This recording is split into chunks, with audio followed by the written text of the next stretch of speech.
feels amazing. It's something that's voted by the public. I mean, that's really nice to have that appreciation. So thanks to everyone who voted. Yeah, feels great. But when I did make it, I sent it to the label straight away, and they said that they thought it was my biggest track yet. So kind of had a little inkling, but never the way it's went though.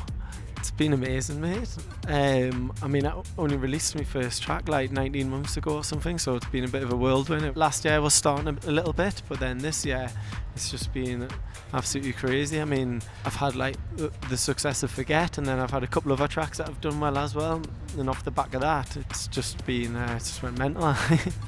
Still getting used to the like trying not to go too mad and stuff.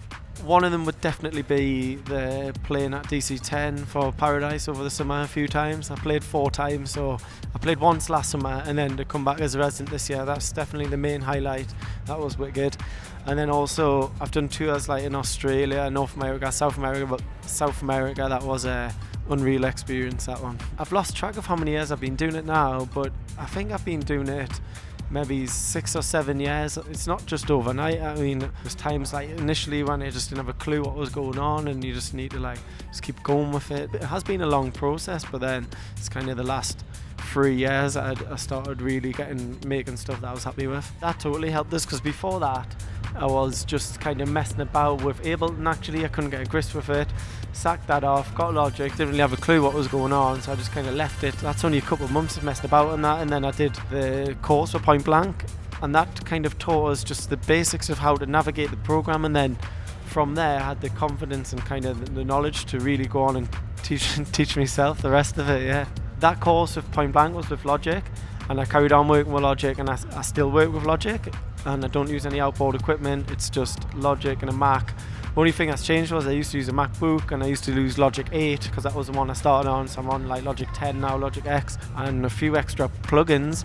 But yeah, that's it. I would say that no, don't be afraid when you first try now. Like you say, if there's a track you like, just try and like emulate it, try and build something similar to it. I think that's a good way of kind of learning techniques and stuff, and then once you've done that loads, it gives you the skill to then be able to use that knowledge you've learned to create in those tracks to create something new. If you're just like in your room making music and it's making you dance and doing it, but even if it doesn't sound like something else but you like it, then just keep running with that idea. That's what I tend to do. I had never done it before until the Green Velvet one, and it was an amazing experience, especially working with someone as legendary as that. So we weren't sat in the studio together, we were just kind of sending stuff remotely over the internet and then sending parts, and then it got to the point where we were both on Skype listening to it, and he was like telling us what to tweak and I was changing it, and that's how that worked, and I really enjoyed it. So yeah, Collabs, I'm looking forward to doing some more.